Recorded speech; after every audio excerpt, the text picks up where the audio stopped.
is this, folks. Work on the stuff you need to work on. Does that make sense? Work on the stuff you need to work on. You need to work on. Trust me, as perfect as you are, you probably got enough material to work with for a lifetime.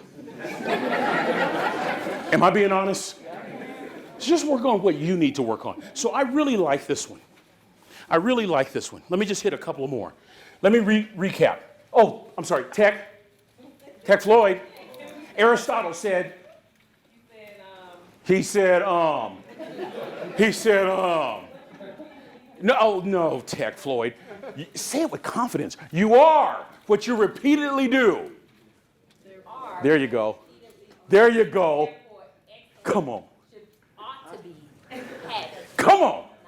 Oh, you got me dancing, girl. Oh, you got me dancing, girl. Oh, whip me, Norm. Whip me, Norm. Whip me, Norm. Whip me, Norm.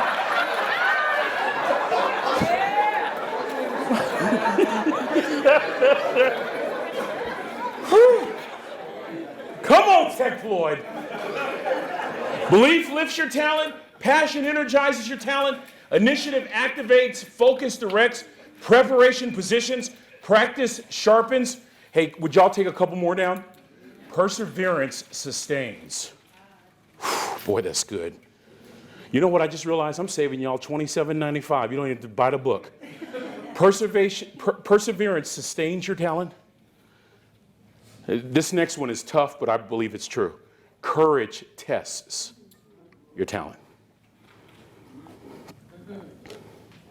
Courage tests. This next one may be the best one. Teachability expands your talent.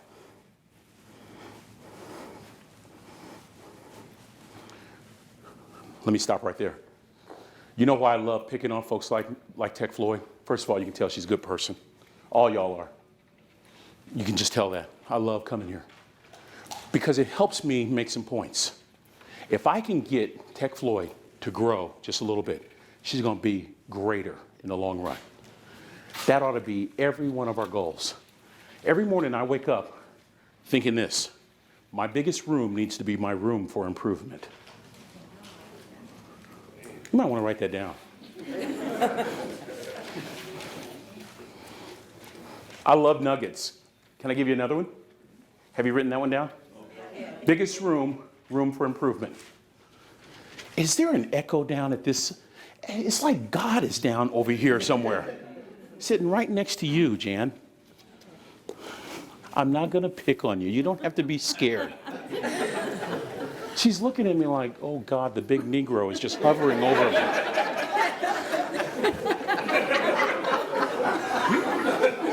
Is she like a big boss or something? How are you, William? I'm just peachy. Totally peachy. Yes, sir. Are you? Okay. I'm trying to find something funny about you. Oh, I found it. Your last name. Fultz. Sorry, just kidding. F-U-L-T-S. I was the only guy that maybe wanted an 8-track tape player. Last year. I remember that. Here's another nugget. Get this one down, William. I love this one. This one comes from a man named Miles Monroe. Has anybody ever heard of Miles Monroe? Y'all know what I'm talking about. Great motivational speaker, awesome preacher, and I love this quote. Look up first. I want you to listen, and then I want you to write it. You're going to love this one, Sister Floyd. Watch this. If you're the smartest person in your group, you need a new group.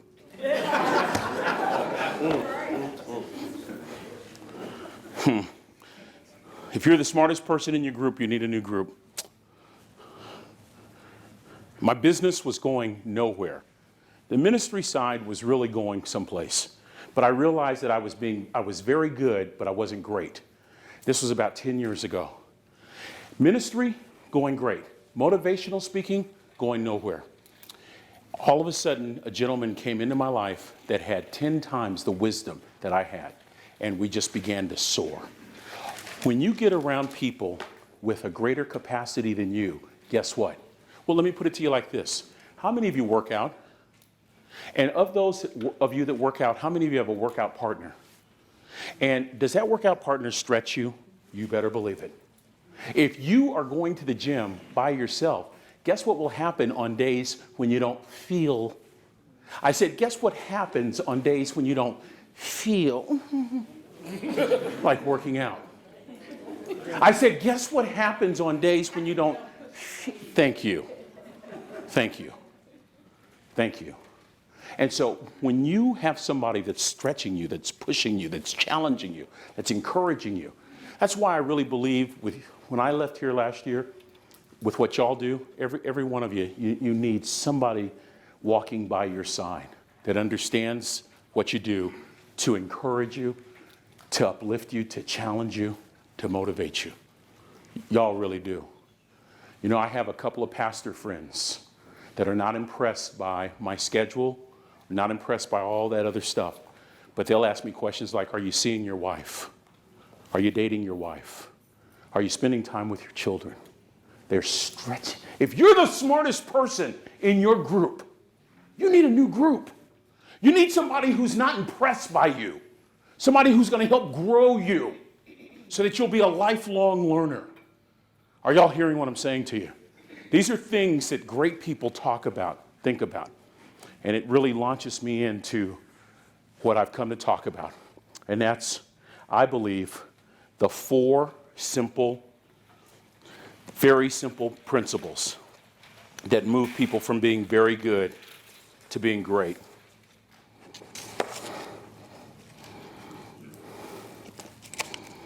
I call these the characteristics of greatness. Number 1, I want you to look up and listen, and then I want you to write it down. The characteristics of greatness.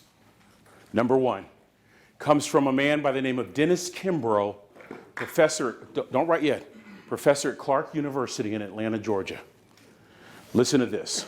If you don't get anything else, get this. Look at me. Number 1, great people do things that other people don't. Write it down.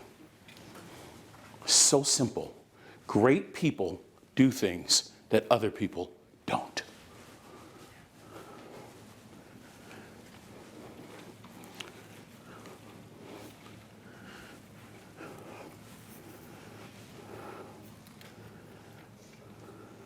Great.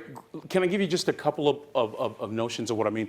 First of all, great people, when you're around a truly great person, look at me for a second. This tends to be the fray. This tends to be the gossip level right here. That great person is hovering up here. They're not inundated by a lot of stuff that's frivolous and temporal and shallow and superficial. It just doesn't affect them. It's almost like this. There's the goal. People over here are laughing. People over here are shucking and jiving. People over here are scratching where it doesn't itch. People over here are laughing when it's not funny. And that great person, not immune to those things, but just not going to get off course. Just walking. They do things that other people don't. And you see it. You see it in every walk of life. You see it in every profession. You see it every single day. They do the extra things. Can I give you just a few qualifiers under number 1? Great people do things that other people don't. Some examples. These are your extra effort people. Just write extra effort. You want to grow. You want to stretch. You want to change. You want your influence to grow. Be the kind of person who gives extra effort every single day. Here's a little challenge for you. Improve your effort starting today by 10%. It'll change your life. It'll change the life of others. Extra effort. I need a person to just model this with me, preferably a man, because of the tight proximity. Would you come help me? You're going to be the defensive lineman. Right here. I picked a good one too, Brother Kelly. You're going to be the defensive lineman. And just turn around so they can all see. And I am the offensive lineman. And what we are fighting over is 1 yard of real estate that is symbolized by this particular electronic gadget right here. Is it a microphone? I'm not sure what it is. Yes. Okay. We're just simply trying to control 1 yard of scrimmage. This is all we taught our guys. Now, as a former offensive lineman, my job is to get my hands up into his numbers. His job as a defensive man is to get around me, so just try to push me around like this. And all we're trying to do, go ahead, keep your hands on. All we're trying to do is struggle for 1 yard. Now, here's what I want y'all to remember. Guess who wins? The person who gives 10% more effort. Did I say talent, Brother Kelly? No, you did not. Did I say degree, Brother Kelly? No, you did not. Did I say looks, Brother Kelly? Did I say wordsmanship, Brother Kelly? Did I say neighborhood, Brother Kelly? No. Did I say previous failures or past experiences, Brother Kelly? No, you did not. Am I making my point? Yeah. Thanks a lot, brother. Am I making my point? If you give 10% more effort, I see it every day, y'all. Don't ever, ever forget that illustration. Don't ever forget it. Great people give just a little bit more. Give me some more evidence, Dr. Rigsby. I have a friend. His name is Dwight Edwards. He was a professional tennis player in the 70s.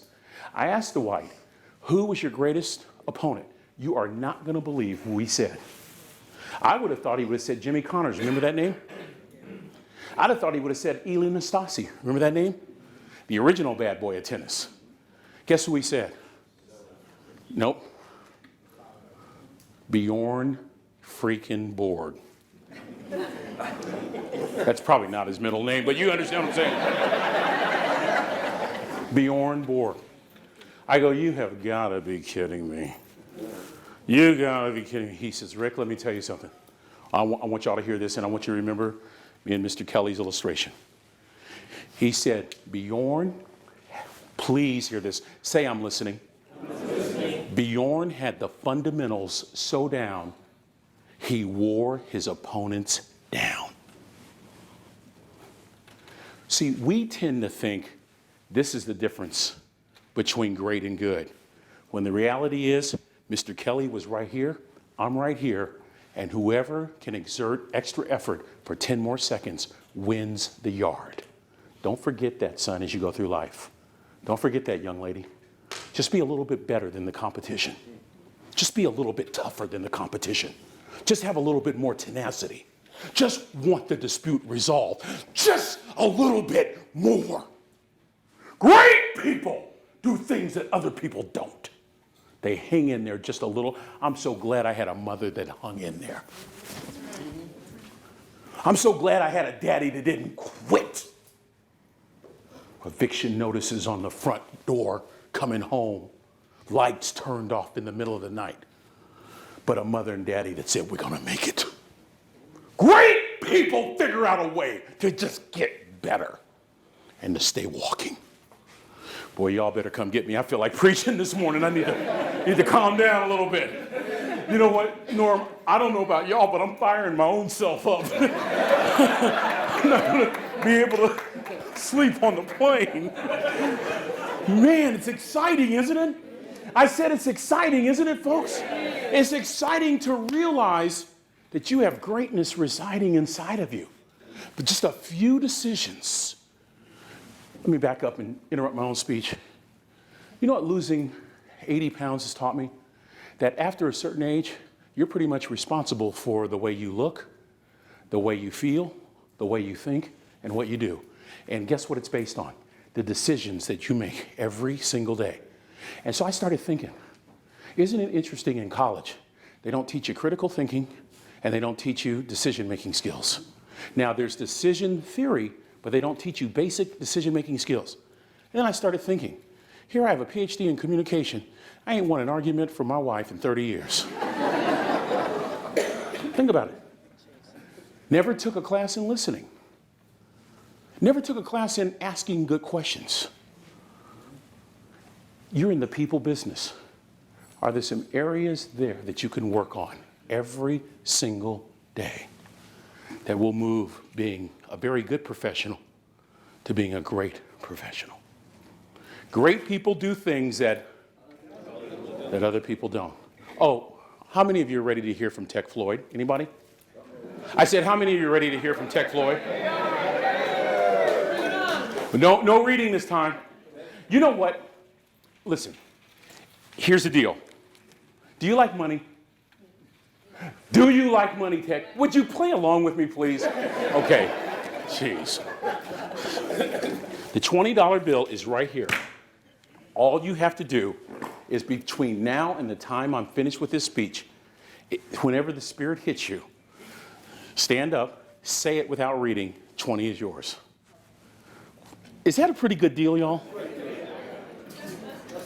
That's a great deal. Are you out of your head?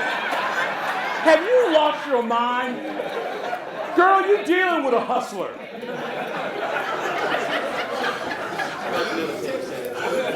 Another 10%.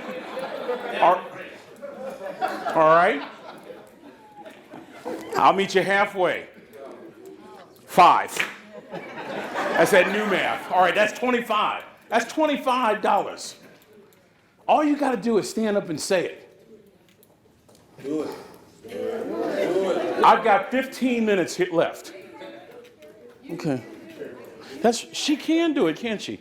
You are what you repeatedly, therefore, ought be a habit. Great people do things that, look at me. I want you to write, don't write yet. I want you to write something down. Listen to me, please. I need to do this as well. That you know has been stopping you from going to the next level that you've been continuing to do. Some of you, it's procrastination. For some of you, it's sleeping way too late. And sleep is overrated. For some of you, it's not listening to people when they talk, prejudging what they're going to say. Something is stopping you from going to the next level. I want you to write it down right now. If you are not writing this precise moment, that's a real indication of what your problem really is.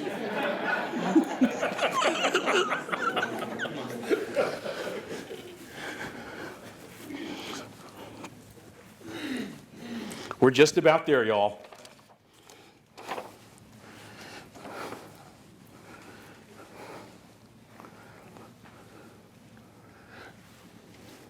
Great people do things that other people. Evidence of a great person, they give extra. What are you going to remember when you think of extra effort? 10% more on the line of scrimmage. 10% more on the line of scrimmage. 10% more. I want you to think of Bjorn Borg just wearing his opponents down, and how you can just be truly great in your area by really focusing on the basic skills. Here are a couple of other characteristics of number 1. Great people have exceptional work ethics. They have an exceptional work ethic. They are constantly about the business of pursuing excellence and outworking everybody else. Guess what? When you outwork everybody else, you don't have time to complain or spread rumor. Right. Yeah. Ain't that a trip? You show me anybody in this room who spreads rumor, and I'll show you a person who's not giving maximum effort because they're wasting too much valuable energy spreading rumor. You know what I tell my students when I was a professor on this topic? Just shut up and do your job. And I don't mean to be rude, but do your job and do it well. Do your best. Just do your job and be the best at your job. Trust me, when you're the best at your job, you won't have time to do anything else but just lay out. As a matter of fact, I personally think that great people have found a utopia that most of us haven't found, and this is what I mean. I want you to pay attention. How many of you have read the book, When Pride Really Mattered, A Life of Vince Lombardi? Anybody in here read this? I highly recommend this book, When Pride Really Mattered, A Life of Vince Lombardi. It's by the old football coach, Vince Lombardi. Okay? Vince Lombardi said the greatest day of his life wasn't when he coached the New York Giants. The greatest day of his life wasn't when he coached the Green Bay Packers. Y'all need to really hear this. The greatest day of his life was when his high school team played their crosstown rivalry and Vince Lombardi's team lost. Vince Lombardi had to play both ways, offense and defense. That's the way you did it back in his day. And at the end of the game, after losing 19-13, he lay in the middle of the field, bloodied, bruised, had a loose tooth, and he said that day he had the most joy and the most euphoria of any day of his life. And the next sentence reads, why? Because I had an overwhelming satisfaction that only comes from giving your absolute all. Listen to me, please. I'm begging you to listen to me. Make that your goal every day. I'm just going to tell you all something. The hardest thing in the world to do as a speaker is to speak the next year to the same audience. And on the plane last night, I told myself, this will be my best speech ever. Whether it's my best speech ever is not the point. Are y'all hearing me? The point is, I believe. Not because of ego, but because if I come in here and give you mediocrity, how have I helped you? How have I blessed you? How have I encouraged the people that need to encourage other people? And so what you have to do every day is give your all. I have been really moved by this movie called The Guardian. Anybody in here see The Guardian? What is the motto of a rescue swimmer? So others may live. Give your all in such a way every day that others will live a higher level. Give your all every day so that you enhance the life of somebody else. There's no greater paycheck, y'all. You're obviously not in this for the money. Am I right about it? There is no greater thing that you can do than helping somebody else. That's why I think I love what y'all do. It's the essence of what makes America truly great. What y'all do is the essence of what makes America truly great. Great people do things that other people. You ready, Lieutenant? Tech? Trying to give you a little upgrade there. All right. Oh, I forgot about this one. Exceptional work ethic. What's another characteristic, Beaver? What's another characteristic of the first one? Giving 10% more. Giving 10% more. Can I give you another characteristic? They're lifelong learners. They're lifelong learners.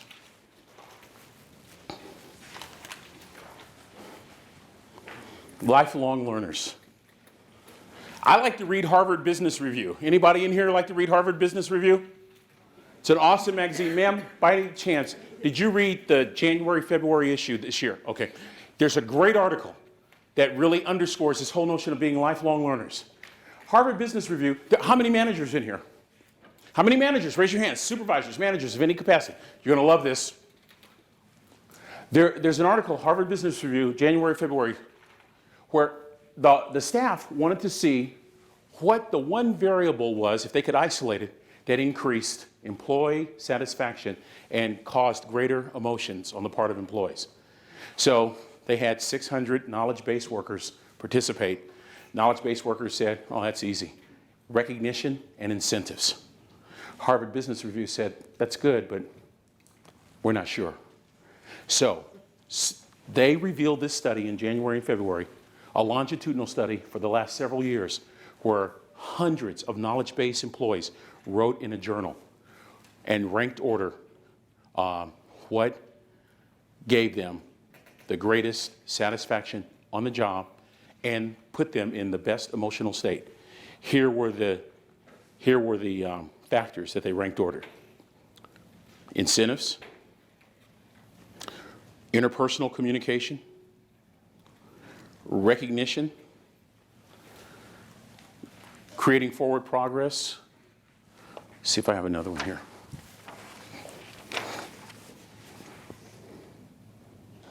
Clear goals. Okay, recognition, incentives, interpersonal support, clear goals, and support for making forward progress. Guess what? Guess what was the overriding, overwhelming, number one ranked ordered answer? How many say interpersonal? How many say clear goals? How many say support for making progress? How many say recognition or incentives?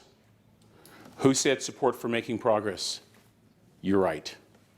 Support for making progress. Listen to this. Listen, don't write. I want you to listen to this. The greatest impact on employee motivation and emotions.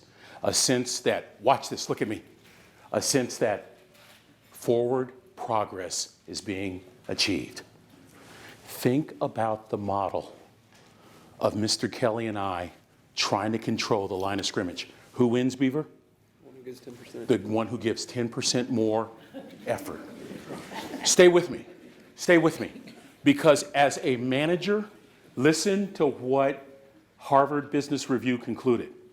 They said, and I quote, "This is great news for managers because now a manager knows how to avoid impeding progress by changing goals autocratically, being indecisive, and by withholding resources."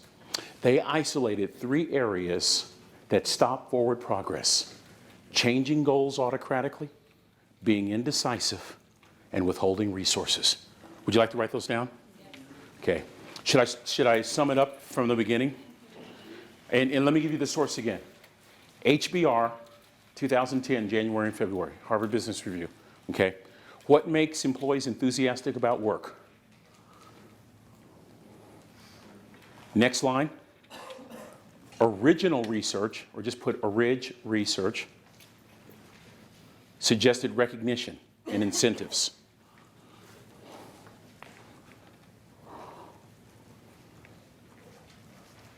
From factors that included interpersonal support, clear goals, and making progress. Original research chose recognition and incentives over interpersonal support, clear goals, and support for making progress.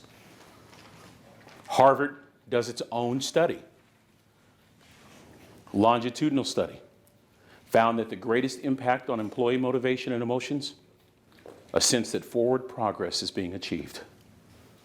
A sense that forward progress is being achieved. This is monumental because Harvard makes the argument that it puts in the hands of managers a great skill set for how to continue forward progress. You continue forward progress by eliminating autocratic leadership, indecisiveness, and withholding resources. Man, I'm telling y'all, that is good stuff. Can I say it again? Yeah. You impede forward progress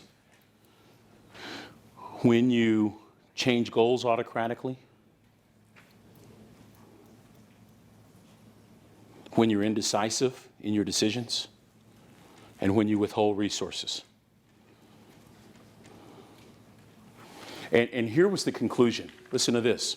Harvard's researchers concluded, just listen, when workers sense they're making headway, their drive to succeed is at its peak.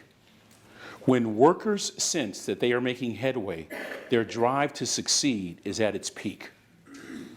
When workers sense that they're making headway, their drive to succeed is at its peak. You know what it got me thinking, y'all? It got me thinking about momentum in a basketball game.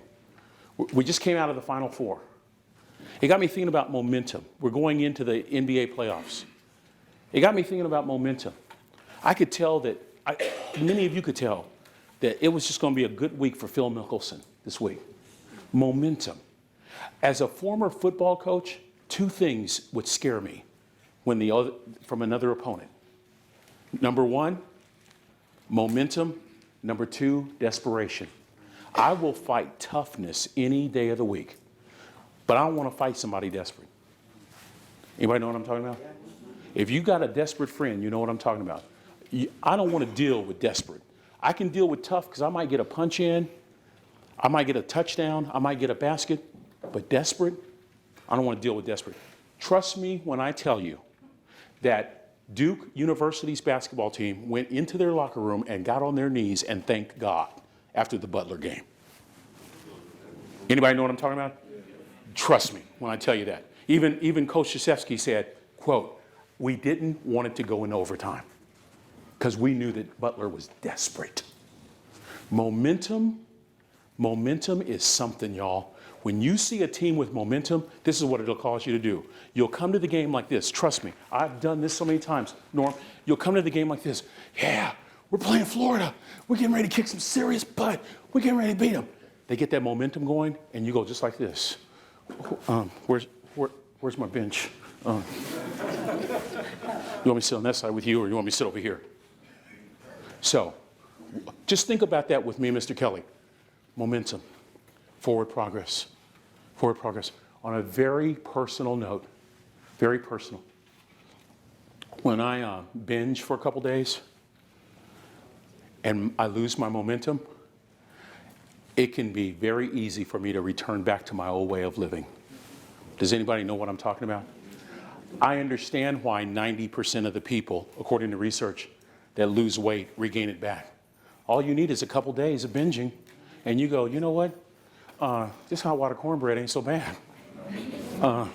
What in the world was I thinking? Passing on mashed potatoes every day, and this rice, and gravy. I don't know why, but I'm thinking about oxtails and gravy and rice right now. I'm sorry, beaver. An oxtail is a... How do you tell a young man like this what an oxtail is? I'm sorry.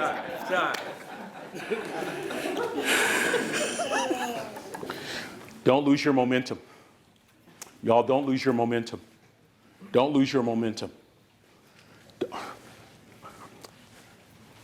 How many of you know who Bishop Jakes is? T.D. Jakes. Not this one, but the real one.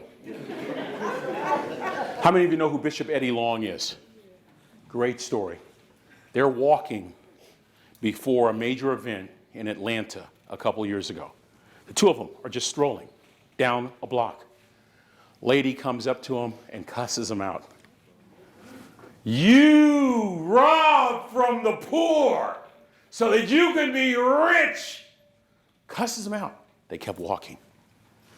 Guy comes up about 15 minutes later, bows at their feet, tries to kiss their feet, and just praises them. They just kind of push him aside and keep walking. At some point in the walk, Bishop Jakes turns to Bishop Long and says, you know what the key to victory is? Keep walking. The moment you start focusing on what other people think about you is the moment you forget about how great you are. I need to say that again. The moment you start worrying and focusing on what other people think about you, whether they like you or don't like you, is the moment you forget how great you really are. You see, in a superficial culture, we are obsessed by what other people think about us. Let me just get down here a little bit. In a superficial culture, we're obsessed by what others think about us. In an insecure society, we are obsessed by what others think about us. It's the fastest way to forget how great you really are. Muhammad Ali worked that strategy like nobody else. Just made Sonny Liston forget how great Sonny Liston was. Are y'all hearing what I'm saying? You talking about worked it. I think Muhammad Ali was a genius. He was freaking brilliant. It's a great strategy. Momentum. Managers, look at the tools you have. Let me just finish up here. I don't know about y'all, but be honest with you, I want to be a better person. I want to be a better helper. I want to be a better husband, better father, better friend, more productive. There's a couple of things that I can't wait to get on the airplane and write down that's impeding me from making forward progress. Not listening to my younger children as well as I should. Not taking the time to listen to them. I'm hearing them, but I'm not listening. There's a difference. How many of you know what I'm talking about? Hearing is automatic. Listening is the specific, intentional, purposeful, applied, intense activity. That means I take you in, I repeat, I paraphrase, I say it out to you. It's hard work. And when they're young, you tend to discount them. But guess what? Their listening habits are being molded at that age. by what they see. So I'm feeling convicted. Great people do things that other people, boy, they have a great work ethic.